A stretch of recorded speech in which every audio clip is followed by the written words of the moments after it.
Hello friends, good morning. നമ്മുടെ Kerala TV സീരിയലിലേക്ക് എല്ലാവർക്കും സ്വാഗതം. അങ്ങനെ നമ്മുടെ ദാമുവിനെ കുടിപ്പിച്ചൊരു മൂലക്കാക്കിയിട്ട് സച്ചി എങ്ങ് ഊരിപ്പോന്നു. സച്ചിയെ കുടിപ്പിക്കാൻ അവൻ പഠിച്ച പണി 18 നോക്കിയത്, പക്ഷേ സച്ചി അതിന് കിട്ടിയില്ല. അങ്ങനെ സച്ചി അവനെ ആ ഒരു മൂലക്കിരുത്തിയിട്ട് നേരെ രേവതിയുടെ അടുത്തേക്ക് വരിക.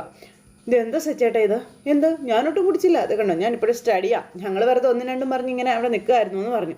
നിങ്ങൾ വന്ന് സച്ചിട്ട് പോകാമെന്ന് പറഞ്ഞുകൊണ്ട് രേവതി പിടിച്ച് വലിച്ചു കൊണ്ടുപോവുക. ഈ സമയത്ത് ദാമു ഒരു കുപ്പി തീർത്തിട്ട് അവിടെ നിന്ന് ആടിക്കൊണ്ടിരിക്കുക. സച്ചേട്ടൻ എന്തു ഭാവിച്ച് ഇത് ആര് വന്ന് വിളിച്ചാലും സച്ചേട്ടൻ അങ്ങ് പോകുമല്ലേ എന്ന് രേവതി ചോദിച്ചു. അത് പിന്നെ പെണ്ണിൻ്റെ വീട്ടുകാരനാണെന്നേ, അദ്ദേഹം വിളിച്ചപ്പോൾ ഒരു മര്യാദയ്ക്ക് വേണ്ടി ഞാൻ പോയതാണെന്ന് സച്ചി. പോയില്ലെങ്കിൽ അദ്ദേഹം പറഞ്ഞത് കേട്ടില്ല, അദ്ദേഹത്തെ ബഹുമാനിച്ചില്ല എന്നൊക്കെ പറഞ്ഞ് ചുമ്മാ പ്രശ്നം ഉണ്ടാക്കത്തില്ലേ എന്ന് സച്ചി രേവതിയോട് ചോദിക്കുവാണേ. പിന്നെ അതുമാത്രമല്ല, ഒരു വലിയ മനുഷ്യൻ വിളിക്കുമ്പോൾ നമ്മൾ പോവണ്ടേ എന്ന് ചോദിച്ചു. അദ്ദേഹത്തിനെ കണ്ട ഒരു വലിയ മനുഷ്യനാണെന്ന് തോന്നുന്നുണ്ടോ? കള്ള ലക്ഷണമുണ്ട് അയാളുടെ മുഖത്തുന്ന കാര്യം രേവതി ഇങ്ങനെ പറഞ്ഞിട്ട്, മുഴുക്കുടിയൻ അയാൾ. ഇവിടെ ഒരു ഫംഗ്ഷൻ നടക്കുകയല്ലേ, എന്താ അയാൾ കാണിച്ചു കൂട്ടുന്നതെന്ന കാര്യമൊക്കെ ചോദിക്കാം. കുറച്ചെങ്കിലും വിവരം ഉണ്ടെങ്കിൽ അയാൾ അങ്ങനെ എനിക്ക് വേണ്ടുന്ന വിവരമൊക്കെ എനിക്കുണ്ട് എന്ന് സച്ചി അന്നേരം. ആരോടൊപ്പം എങ്ങനെ കൂടണം, എങ്ങനെ പെരുമാറണം എന്നൊക്കെ എനിക്ക് നന്നായിട്ട് അറിയാമെന്ന് സച്ചി പറയുമ്പം, ഓ അതറിഞ്ഞാൽ മതി, സന്തോഷം, വാ നടക്കെന്നും പറഞ്ഞ് രേവതി വിളിച്ചുകൊണ്ട് പോവുക. അങ്ങോട്ടല്ല ഇങ്ങോട്ട് വരാൻ പറഞ്ഞ് നേരായ മാർഗത്തിൽ വിളിച്ചുകൊണ്ട് പോകണം. സച്ചി രേവതിയും കൂടെ വന്നപ്പോഴാണ് രവിയേട്ടനും അശോകേട്ടനും സമാധാനമായത്. അതാ നിൽക്കുന്നടാ എന്നും പറഞ്ഞുകൊണ്ട് നമ്മുടെ രവിയേട്ടൻ അന്നേരം ഇങ്ങനെ കാണിച്ചു കൊടുക്കുക കേട്ടോ നമ്മുടെ സച്ചിയെ, കൂട്ടുകാരന്. എന്നിട്ട് അവർ രണ്ടുപേരും കൂടി ഇവരുടെ അടുത്തേക്ക് ചെന്നു.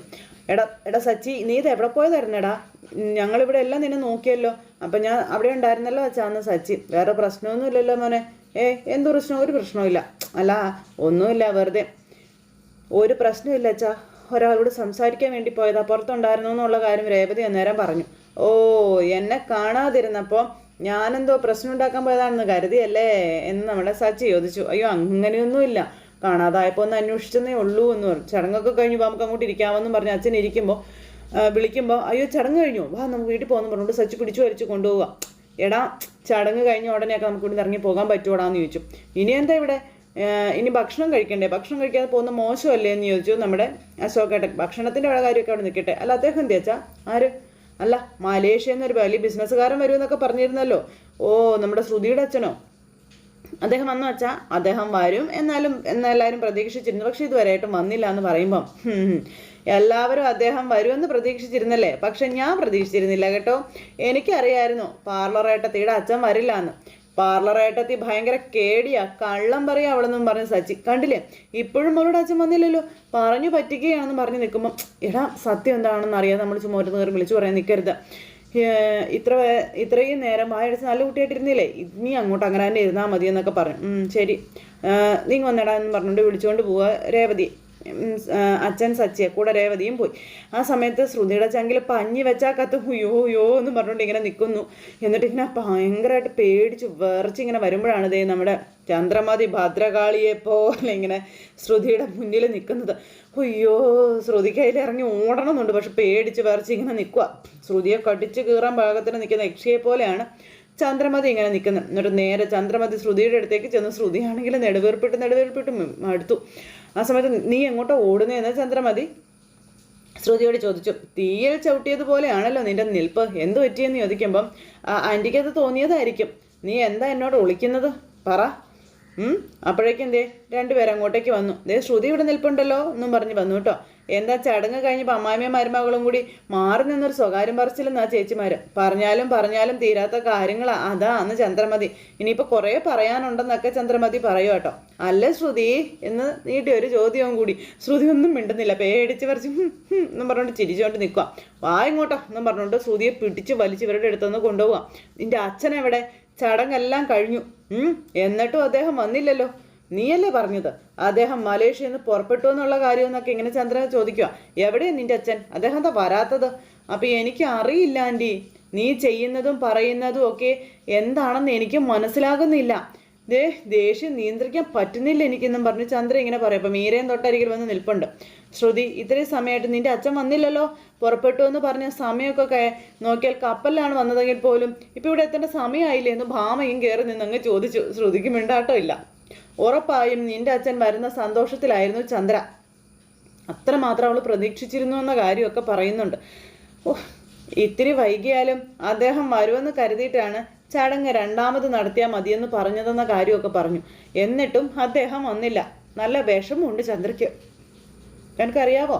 അത് പിന്നെ ഞാൻ ആൻറ്റി, എനിക്ക് പെട്ടെന്ന് മീര ആൻറ്റി ശ്രുതി എന്ത് ചെയ്യാനാ, അവള് പാവമല്ലേ എന്ന് മീര കയറി ചോദിച്ചു. അങ്കിള് വരാമെന്ന് പറഞ്ഞതല്ലേ അവൾക്ക് അറിയൂ. അവളും അച്ഛൻ വരുമെന്നുള്ള പ്രതീക്ഷയിൽ തന്നെ ഇരുന്നത്. വരുമെന്ന് അത്രയ്ക്ക് ഉറപ്പ് പറഞ്ഞതല്ലേ അദ്ദേഹം എന്നുള്ള കാര്യമൊക്കെ ഇങ്ങനെ നമ്മുടെ മീര ഇങ്ങനെ ചോദിക്കുക കേട്ടോ. അവൾ അവളുടെ അച്ഛനെ എത്ര തവണ വിളിച്ചെന്ന് ആൻറ്റിക്ക് അറിയോ? ഞാനും കുറേ തവണ ട്രൈ ചെയ്ത് നോക്കിയതാ. അദ്ദേഹത്തിനെ ഫോണിൽ കിട്ടുന്നില്ല എന്നൊക്കെ പറയുമ്പം ഫോണിൽ കിട്ടുന്നില്ല, രാജ്യത്തില്ല എന്നൊക്കെ കുറേ കാലമായി എന്നോട് പറയാൻ തുടങ്ങിയിട്ട്. ഓരോന്ന് പറഞ്ഞ് നിങ്ങളൊക്കെ എന്താ എന്നെ വിഡ്ഢിയാക്കിക്കൊണ്ടിരിക്കുകയാണോ എന്നൊക്കെ ചന്ദ്രമതി ഇങ്ങനെ ചോദിക്കുക കേട്ടോ. അപ്പോഴാണ് രവിയേട്ടൻ അങ്ങോട്ടേക്ക് വരുന്നതും ഈ സംസാരം കേൾക്കുന്നതും. ചന്ദ്രേ എന്ന് പറഞ്ഞ് ചന്ദ്ര ഇങ്ങനെ വിളിച്ചു. എൻ്റെ പൊന്നു രവിയേട്ടാ, ചന്ദ്രയെ ഒന്ന് പറഞ്ഞു മനസ്സിലാക്കാൻ അന്നേരം ഭാമ പറയാം. ചന്ദ്രേ, അല്ലെങ്കിൽ തന്നെ അച്ഛൻ വരാത്ത വിഷമത്തിലാവള്, നീ അവളോട് ഇങ്ങനെ ദേഷ്യപ്പെടരുതെന്ന് പറഞ്ഞു രവിയേട്ടൻ. എനിക്കെന്താ ദേഷ്യവും കോപവും ഒക്കെ വരുന്നില്ലേ? അപ്പോൾ ചന്ദ്രൻ നീ ഇങ്ങനെ ഒച്ച വെക്കാതെ പതുക്കെ, ഇവിടെ നിന്റെ മരുമകളുടെ വീട്ടുകാരൊക്കെ ഉണ്ട്, അത് നീ ഓർക്കണമെന്ന് പറഞ്ഞു. അവരുടെ മുന്നിൽ ഈ വിഷയം നീ എത്തിക്കാതെ ഒക്കെ നമുക്ക് പിന്നെ സംസാരിക്കാമെന്ന് ഭാമ അന്നേരം അവിടെ നിന്ന് മര്യാദയ്ക്ക് പറഞ്ഞു കൊടുത്തു. അപ്പോഴേക്കും ചന്ദ്ര 4 പാട് നോക്കുവാട്ടോ. ആ സമയത്ത് ശ്രുതി നിന്റെ അച്ഛനോ വന്നില്ല, നീ ഇവരിൽ നിന്ന് അനുഗ്രഹമൊക്കെ വാങ്ങിക്കാനായിട്ട് അന്നേരം ഭാമ പറഞ്ഞു കൊടുക്കുക. ചന്ദ്രയ്ക്ക് അതൊന്നും ഇഷ്ടപ്പെടുന്നില്ല കേട്ടോ. ചന്ദ്ര ഇഷ്ടപ്പെടാതെ നിൽക്കുമ്പം ചടങ്ങൊക്കെ കഴിഞ്ഞാൽ ഇനി ഇതിന് അനുഗ്രഹമൊക്കെ വാങ്ങിക്കുന്നതെന്ന് രവിയേട്ടൻ അന്നേരം ചോദിച്ചു. ആ സമയത്ത് നമ്മുടെ ശ്രുതി അവിടെ നിന്ന് ഭയങ്കര കരച്ചിൽ, അടുത്തത് അഭിനയിക്കാൻ തുടങ്ങി. അങ്ങനെ അവിടെ നിന്ന് ശ്രുതി ഭയങ്കര കരച്ചിൽ. ചന്ദ്രമതി അതൊന്നും കണ്ടിട്ട് മൈൻഡ് പോലും ചെയ്യുന്നില്ല. എന്നാ ചെയ്തിട്ടും കാര്യമില്ല. എന്നിട്ട് കരയുന്നതിൻ്റെ ഇടയ്ക്ക് ഓട്ടക്കണ്ണിട്ട് നോക്കുന്നുണ്ട് എന്തെങ്കിലും മാറ്റം ചന്ദ്രമതിക്ക് ഉണ്ടാകുന്നുണ്ടോന്ന്. കല്ലിന് കാറ്റ് പിടിച്ചതുപോലെ ചന്ദ്ര അവിടെ നിൽക്കുന്നു. മഴ പെയ്യുന്നത് പോലെ നമ്മുടെ ശ്രുതി നിന്ന് കരഞ്ഞുകൊണ്ട് നിൽക്കുന്നു. അപ്പോഴത്തേക്കും ഭാമ കരയാതെ ശ്രുതി എന്ന് പറഞ്ഞ് സമാധാനിപ്പിക്കാം. എൻ്റെ അച്ഛൻ എന്താ വരാതിരുന്നതെന്ന് ഇപ്പോഴും എനിക്കറിയില്ല. അച്ഛൻ വരും, അദ്ദേഹത്തിൽ നിന്ന് അനുഗ്രഹം വാങ്ങിക്കണമെന്ന് ഞാൻ കൊതിച്ചിരുന്നുവെന്നും, പക്ഷേ അച്ഛൻ വന്നില്ല എന്നൊക്കെ ശ്രുതി പറയാം. അച്ഛൻ എന്നെ വേണ്ടാന്നും പറഞ്ഞ് ശ്രുതി അടുത്ത കഥ എടുത്തിട്ടാണ് കരയുന്നത്. അങ്ങനെ ഭയങ്കര കരച്ചിൽ. ആർക്ക് വേണ്ടെങ്കിലും നിങ്ങൾക്ക് എന്നെ വേണമെന്ന് എനിക്ക് അറിയാമെന്നൊക്കെ പറഞ്ഞുകൊണ്ട് ശ്രുതി അടുത്ത നമ്പർ എടുത്തിടുക കേട്ടോ. ഇപ്പോൾ എൻ്റെ അച്ഛനും അമ്മയും ഒക്കെ നിങ്ങളാണെന്നും പറഞ്ഞുകൊണ്ട് ഇങ്ങനെ പറയുമ്പോൾ ചന്ദ്രയുടെ മുഖത്ത് ഒരു ഭാവവ്യത്യാസവും ഇല്ല, ദേഷ്യം തന്നെയാണ്. ആ ഒരു സ്ഥാനത്ത് നിന്നുകൊണ്ട് നിങ്ങൾ എന്നെ അനുഗ്രഹിക്കണമെന്നൊക്കെ പറഞ്ഞ് അങ്ങ് വെച്ചില്ലേ നമ്മുടെ ശ്രുതി ആരാ? പെരുങ്കള്ളി. അങ്ങനെ ശ്രുതിയാണെങ്കിൽ ഇവരുടെ മുന്നിൽ കിടന്ന് ഇങ്ങനെ അഭിനയിച്ച് തകർക്കുക. ആ സമയത്ത് മോൾ അനുഗ്രഹം മേടിക്കാൻ ഭാമ പറഞ്ഞു. അതനുസരിച്ച് ഓടിച്ചെന്ന് അനുഗ്രഹം മേടിക്കുന്നു. ചന്ദ്രയുടെയും അനുഗ്രഹം മേടിച്ച് ചന്ദ്ര അനുഗ്രഹം കൊടുത്തു എന്ന് പറഞ്ഞുകൊണ്ട് ചിരിക്കുക ശ്രുതി അന്നേരം ഏറ്റു എന്നുള്ളതിൽ. അതിനുശേഷം ഇവരുടെ മുന്നിൽ നിന്ന് കരച്ചില. അത് കഴിഞ്ഞപ്പോൾ പിന്നെ നമ്മുടെ വർഷ നേരെ മഹിമയുടെ അടുത്തേക്ക് ചെല്ലുക. ഞാൻ പോട്ടെ അമ്മ, ഞാൻ പോയി ഡ്രസ്സ് ചേഞ്ച് ചെയ്തിട്ട് വരാമെന്ന് പറഞ്ഞു. അപ്പോൾ എന്തിനത്തെ ധൃതി, നമ്മുടെ വീട്ടിലെത്തിയിട്ട് ചേഞ്ച് ചെയ്താൽ മതിയെന്ന് മഹിമ ഇങ്ങനെ പറഞ്ഞു. ആ സമയത്ത് ഇങ്ങനെ നോക്കും ഇവർ, നീ ഈ വേഷത്തിൽ വേണം നമ്മുടെ വീട്ടിലേക്ക് വരാനെന്നൊക്കെ മഹിമ ഇങ്ങനെ പറയുമ്പോൾ ശ്രീകാന്ത് ഇങ്ങനെ നോക്കുക കേട്ടോ. ആ സമയത്ത് വർഷയും അതുപോലെ തന്നെ, ആൻറ്റി ഞങ്ങൾ എൻ്റെ വീട്ടിലേക്കാണ് പോകുന്നതെന്ന് ശ്രീകാന്ത് ഇങ്ങനെ പറയുമ്പോൾ ചിരിച്ചുകൊണ്ട് തന്നെ വർഷം ഇങ്ങനെ നിൽക്കുകയാണ്. അല്ല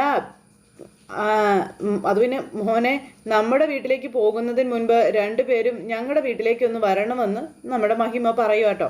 ആ സമയം അതിന് ശേഷം പോയാൽ മതി, അതാണ് മൊറ എന്നിങ്ങനെ പറയുമ്പം ഓ അങ്ങനെയൊക്കെ ഒന്നും ഉണ്ടല്ലേ. ആൻറ്റി അത് അമ്മയോട് പറഞ്ഞില്ലായിരുന്നോ എന്ന് ചോദിച്ചു.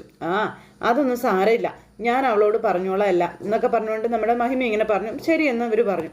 എന്നിട്ട് ഇവർ 2 പേരും കൂടെ അങ്ങോട്ടേക്ക് പോയി. മഹിമ എന്നിട്ട് ആലോചിച്ച് നിൽക്കുമ്പോൾ നീ പറഞ്ഞ പോലെ ഒന്നും നടന്നില്ലല്ലോ എന്ന് പറഞ്ഞുകൊണ്ട് മധുസൂദനൻ അങ്ങോട്ടേക്ക് വന്നു. മധുവായിട്ടും പേടിക്കാതിരിക്കുക, നമ്മൾ പറഞ്ഞതുപോലെ തന്നെ സംഭവിക്കും, വെയിറ്റ് ചെയ്യാൻ പറഞ്ഞു എന്ന് പറഞ്ഞ് എത്ര നേരം വെയിറ്റ് ചെയ്യുന്നതെന്ന് ചോദിച്ചു. ഇങ്ങനെ ഒച്ച വെക്കല്ലേ മധുവായിട്ട്, ആ സമയം ഉണ്ടെന്നും പറഞ്ഞുകൊണ്ട് മഹിമ പറയാം. ഇത് കഴിഞ്ഞ് പിന്നെ ശ്രുതി ആണെങ്കിൽ അവിടെ നിന്ന് ചന്ദ്രമതി പറഞ്ഞതിനെ പറ്റി ആലോചിക്കാം. ആ സമയത്ത് മീര അങ്ങോട്ടേക്ക് വന്നു. എന്തുവാടി ഇതെന്നും ചോദിച്ചു. അവർ പറഞ്ഞതൊക്കെ നീ കേട്ടില്ലേ എന്നും ശ്രുതി ചോദിക്കുക. ഞാനും ആകെ പേടിച്ചു പോയടി, ഇന്ന് നിൻ്റെ അച്ഛൻ വന്നില്ലെങ്കിൽ നിന്നെ അവർ വീട്ടിൽ നിന്ന് പുറത്താക്കാൻ പോലും മടിക്കില്ല എന്നൊക്കെ പറയുവാണ് നമ്മുടെ മീര. അതുകൊണ്ടാണ് പറഞ്ഞത് ഫംഗ്ഷൻ നടക്കുമ്പോൾ തന്നെ പ്രശ്നം ഉണ്ടാകണമെന്ന്. ഇതുവരെ ഒന്നും സംഭവിച്ചിട്ടില്ല, സച്ചി മദ്യപിച്ചിട്ടുമില്ല, യാതൊന്നും നടന്നിട്ടുമില്ല. അവൻ സാധാരണ രീതിയിൽ തന്നെ നിൽക്കുകയാണെന്ന് പറയുമ്പോൾ എല്ലാവരും ഏർപ്പാടാക്കിയതല്ലേ. മദ്യം നൽകാനായി ദാമു സച്ചിയും കൂട്ടി പോയിരുന്നു. പിന്നീട് എന്താണാവോ സംഭവിച്ചത്. അങ്ങനെ അവരതും പറഞ്ഞുകൊണ്ട് നിൽക്കുമ്പോഴാണ് ശ്രുതി അങ്ങോട്ടേക്ക് വരുന്നത്. ശ്രുതിയെ തപ്പി ശ്രുതി, അല്ല അച്ഛനെന്താ വരാത്തത് എന്ന് ചോദിച്ചപ്പോൾ നമ്മുടെ ശ്രുതി പെട്ടെന്ന് ദേഷ്യപ്പെട്ട ശ്രുതിയോട്. അച്ഛനെന്താ വരാത്തതെന്നല്ലേ ഞാൻ ചോദിച്ചുള്ളൂ, അതിന് നീ എന്തിനെങ്ങനെ ചൂടാവുന്നതെന്ന് ശ്രുതി ചോദിക്കാം. അവൾക്ക് ചെറിയ തലവേദനയുണ്ട്, പെട്ടെന്ന് ചോദിച്ചപ്പോൾ അതായിരിക്കും ദേഷ്യം വന്നതെന്ന് മീര പറഞ്ഞെല്ലാം ഇതാക്കി നിർത്തുക. അത് ഭക്ഷണമൊന്നും കഴിച്ചില്ലല്ലോ, അതുകൊണ്ട് തലവേദനിക്കുന്നത്. എനിക്ക് നന്നായിട്ട് വിശക്കുന്നുണ്ട്, അവിടെ ഭക്ഷണം കൊടുത്തു തുടങ്ങി, വാ നമുക്ക് പോയി എന്തെങ്കിലും നന്നായിട്ട് കഴിക്കാം വാ എന്ന് പറഞ്ഞുകൊണ്ട് ഇങ്ങനെ ശ്രുതി വിളിക്കുമ്പോൾ എൻ്റെയും വർഷയുടെയും ചടങ്ങാണ് ഇവിടെ നടന്നത്, ഞങ്ങളിപ്പോൾ ഭക്ഷണം കഴിക്കുന്നത് ശരിയല്ല എന്ന് ശ്രുതി അന്നേരം പറഞ്ഞു.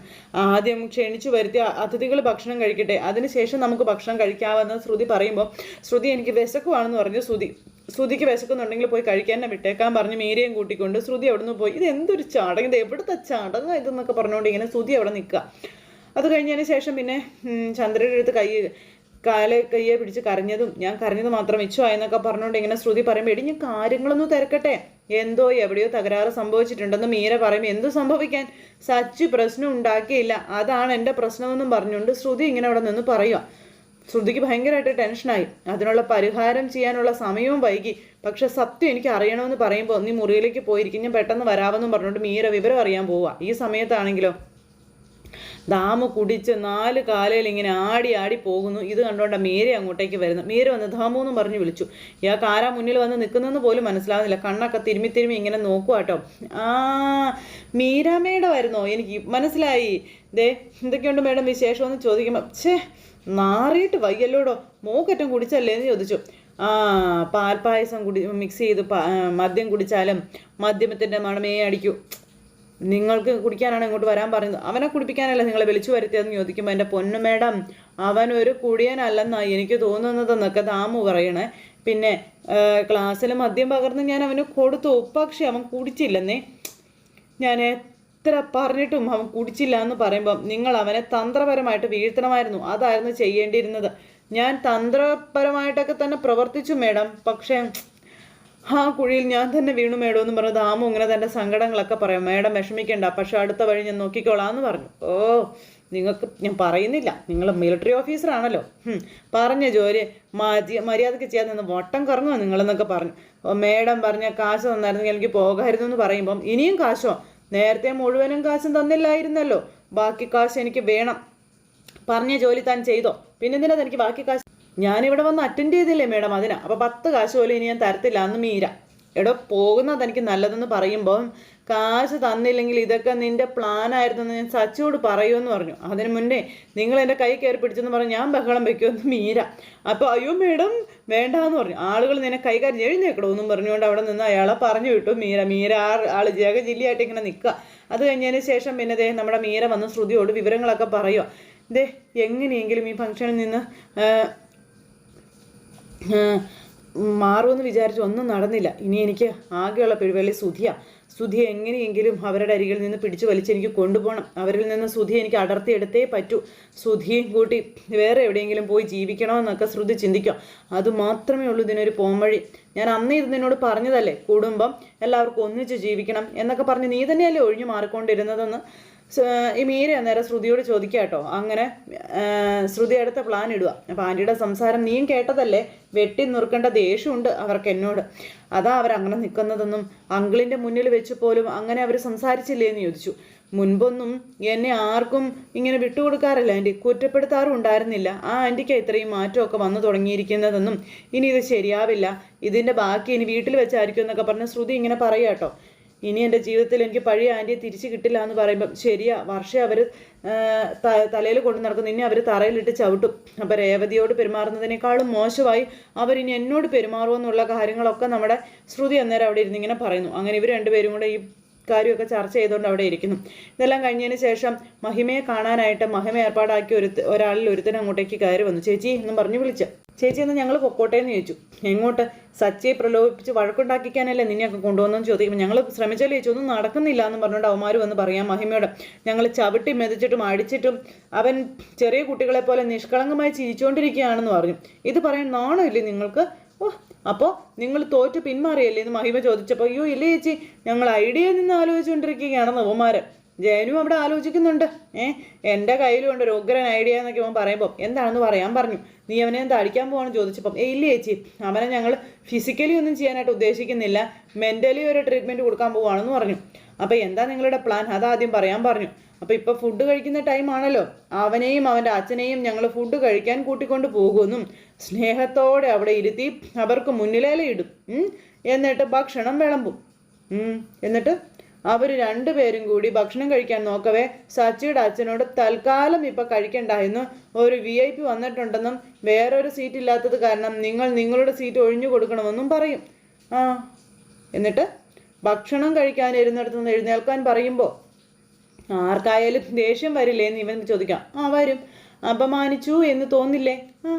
സച്ചി പ്രതികരിക്കില്ലേ? അപ്പോൾ കൊള്ളാം. ശരിയാണ് താൻ പറഞ്ഞത്. അവൻ്റെ അച്ഛനെ അപമാനിച്ച അവൻ വെറുതെ ഇരിക്കില്ല എന്ന് മഹിമ പറയുമ്പോൾ അത് ചേച്ചി അത് തന്നെയാ. അവൻ അടിക്കും, പ്രശ്നം ഉണ്ടാക്കും. ഞങ്ങൾ തിരിച്ചടിച്ച് പ്രശ്നം കൂടുതൽ വഷളാക്കിക്കോളാവെന്നും പറഞ്ഞുകൊണ്ട് ഇവർ ഇത് പ്ലാൻ ചെയ്തുകൊണ്ട് അവിടെ നിൽക്കുന്നിടത്ത് ഇന്നത്തെ കഥ അവസാനിച്ചു. ഇനി ഇത് നടക്കുമോ എന്തോ, കാത്തിരുന്ന് കാണാം കേട്ടോ. എല്ലാവർക്കും നല്ലൊരു ദിവസം ആശംസിക്കുകയാണെങ്കിൽ നന്ദി.